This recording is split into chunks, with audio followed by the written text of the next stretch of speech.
All right, thank you. With the insider Darren Dreger, there are times that it takes weeks and months for a trade to develop when it's a star player, and there are times when things come to a head and it becomes inevitable and it has to happen fast. Is this going to happen fast? How close are we to a deal? I'd be surprised if a deal isn't done by the end of the weekend, perhaps as early as Saturday. Now, the indications are that the Winnipeg Jets are the front runner, but I have to make this clear that the trade, a deal, is not done yet, which promotes speculation that other teams are trying to stay in the mix, and that makes good sense.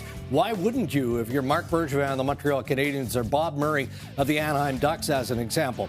Now, if the deal gets done with Winnipeg, you have to believe that Patrik Laine would be included in that, star for star. There's some speculation that maybe Jack Roslovic, who doesn't have a contract, isn't with the Winnipeg Jets, could also be involved. But I stress, it is not done yet, but it could be resolved as early as Saturday.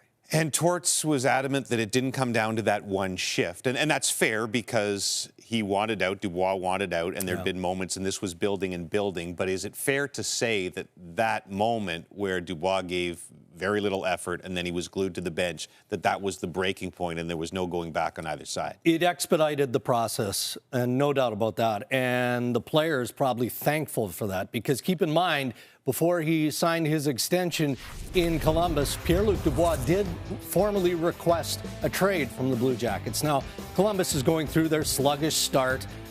So maybe there was just something that needed to happen to get this process moving, and that something was this shift. But anyone who has watched Pierre-Luc Dubois play and the 20-plus general managers who express interest in this player, they know that that shift or his game over the last 5 games, as John Tortorella has acknowledged, is not an indication of the star quality of Pierre-Luc Dubois. He is legitimately a number 1 or a 1A on teams who have a very good number 1 center.